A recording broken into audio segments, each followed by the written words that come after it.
I've got Laura a brand new electric car. The reasons? Well, first of all, it's because it's super cheap, and second of all, I want to be able to play Octopus Agile better, and having a 22 kilowatt hour battery has meant we have to charge more regular, which we'll get into in a minute.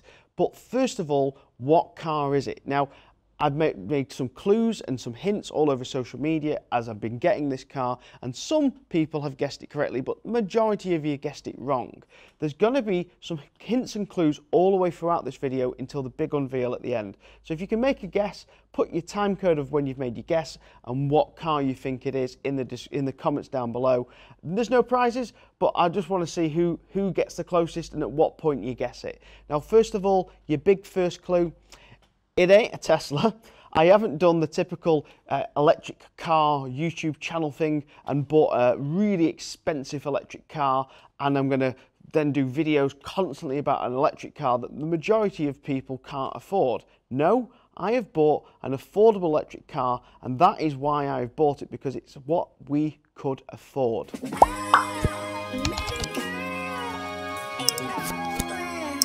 Before I get into what the car is and the big unveil, let's talk about what a cracking deal it is. Now, it was a £299 deposit, and it was £240 a month for a car in its top spec, in its class. This car has heated seats, heated steering wheel, front sensors, rear sensors, reverse camera. We are talking a fully loaded small car. Big hints there on what it could be, and we had to apply some man maths to this. Now, Laura's car had a £5 loan on it that we took out, that we were repaying about £102 a month on. We then also had a battery lease agreement that we were paying £49 a month on, and then we also, on top of all this, were paying Renault roughly about £30 a month for the extended warranty. Now, this gives us a grand total of £179, and the new car is only £240 a month.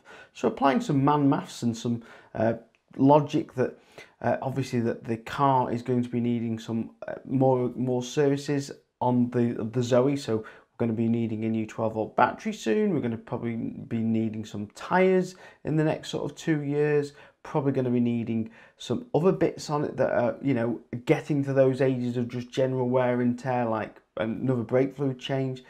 This new car, brand new car, has a 3-year warranty, so the warranty cost is gone.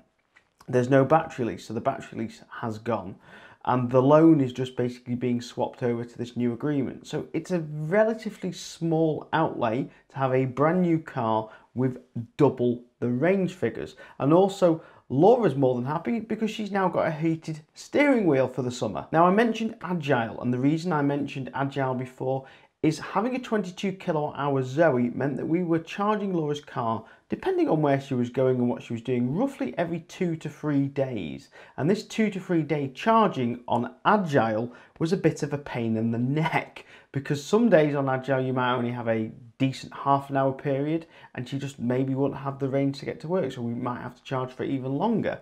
And trying to play that over a week and waiting for cheap rates at a weekend, or even cheap rates that might not have enough gaps to fill what she needed, was getting a pain in the neck. So we actually switched from Agile to Go recently because of the Zoe. If we had a larger battery, like the vehicle that we're buying, then this issue goes away, because we can basically run this car for around about a week, maybe even a little bit longer, on one full charge.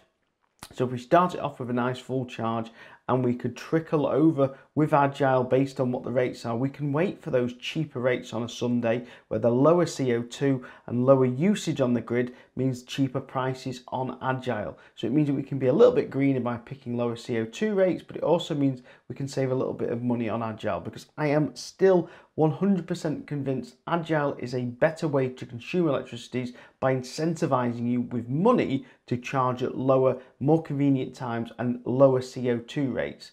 So I am 100% believing that we are going to go back to Agile very, very shortly. There is also a video coming up on the channel of how it has been for me 12 months on Agile. Now we've got all the man maths out of the way, let's have a look at what's important. Now, first of all, changing Laura's car is quite a task in itself. My wife is picky, and I know you wouldn't think that because she married me, but trust me, she's picky and has an outstanding taste in stuff.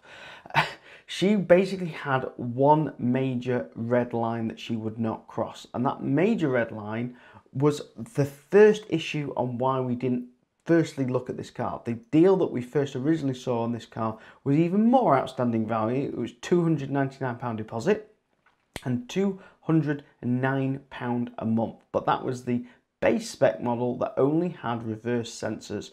Laura red line was it had to have a reverse camera like her Zoe. So we managed to find a higher spec one for slightly more a month that had a reverse camera, check, and it also had some other benefits like heated seats, heated steering wheel, and this just made Laura happier. The front parking sensors were a massive added bonus. The next hurdle for my wife, being 5 foot, is reaching the pedals. My wife is one of those few people in the world that actually makes me look tall when she stood next to me, which is great for my self-esteem. So yes, my wife is 5 foot, and reaching pedals in a car when you're a certain height and be able to see over the steering wheel are actually a real big hurdle, and the Zoe fit that hurdle perfectly in the past. So we booked a test drive on this said vehicle. She could reach the pedals fine. She actually commented that the visibility in this car was slightly better than the Renault Zoe. So there is a big hint that it's not a new Renault Zoe. Now you may be asking yourself, what is a car dealer like me buying a brand new car off a dealer for when I'm in the trade? I could just go and buy one of these from the auction. No, that's how cracking an amazing deal this was. This was a really good deal. First of all, I couldn't buy this car and resell it to myself based on the rates that they were doing, because first of all, the APR rate on this car was 3.8% APR, and the balloon at the end was also really, really good. I just couldn't match these figures. Why was it so cheap, you ask? Well, let's get into that. Simple answer, emissions. Emissions are a big thing in all of Europe and the UK, and we all have targets set by the government on how many cars a manufacturer must sell which are low emissions. In other words, green cars, EVs are their #1 CO2 target hitting cars. If a manufacturer doesn't hit a set number of EVs in a year, they will face a huge fine. And these fines are imposed on them if they do not hit these targets. So what they do, manufacturers are very clever. They set their dealerships, their franchise dealerships, targets to hit on selling electric vehicles. And if they don't hit those targets, they don't get any bonuses. And franchises are basically all based around hitting these bonus targets because they are huge numbers. I mean, massive. Now, this franchise obviously was not going to hit their target. They were miles off it from the sounds of it. So they've registered tons of these cars to themselves, so pre-registered them. So they bought load and pre-registered them. And now they've stuck with a load of pre-registered electric cars that they need to shift on. And they've also got this year's target to hit. So what they've done there is basically just sold off the car at a much lower price to try and make sure they're not stuck with a load of pre-registered cars and also cars that they now have to sell to hit that target. Also, another major motivation for changing the Renault Zoe is we bought it 3 years ago for not very much money, and it's increased in value since we bought it massively. In fact, it hit an absolute high in 2019. It peaked in price and has been steadily falling since then to a normalized price. So we're actually selling it at a price that we've made no loss. We've lost no money on what we originally purchased for and what we've sold it for today. And the reason for this is because when we originally bought the electric vehicle, nobody wanted EVs. Nobody wanted them. They were cheap as chips.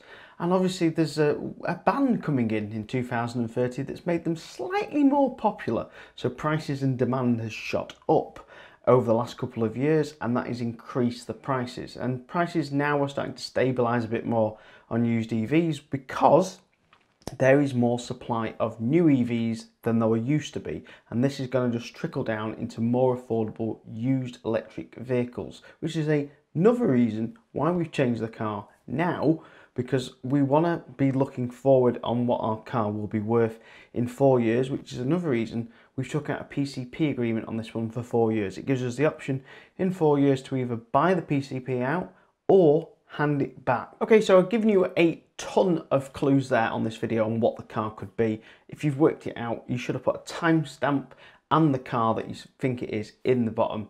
I'm wondering how many of you have got it right, or how many guessed Zoe before I told you it definitely was not a Zoe.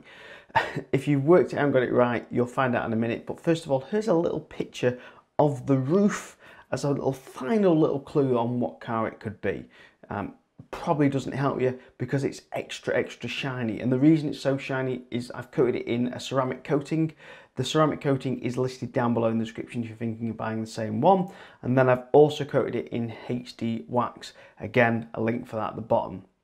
The reason I've layered the wax on top of the ceramic coating is I really like beading on paint, and the ceramic coating just doesn't give it the bead effect that I really like. It still beads with the ceramic coating, but not as much as I like.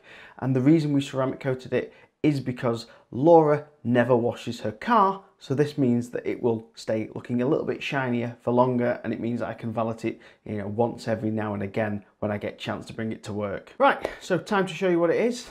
Well, it's not here, it's outside, so let me go and show you. It's of course a Vauxhall Corsa-e. If you guessed that correct, well done. And obviously there will be some videos about the Vauxhall Corsa-e coming over the next couple of weeks. Thank you very much for watching this week's video, and I'll see you again next week. Goodbye.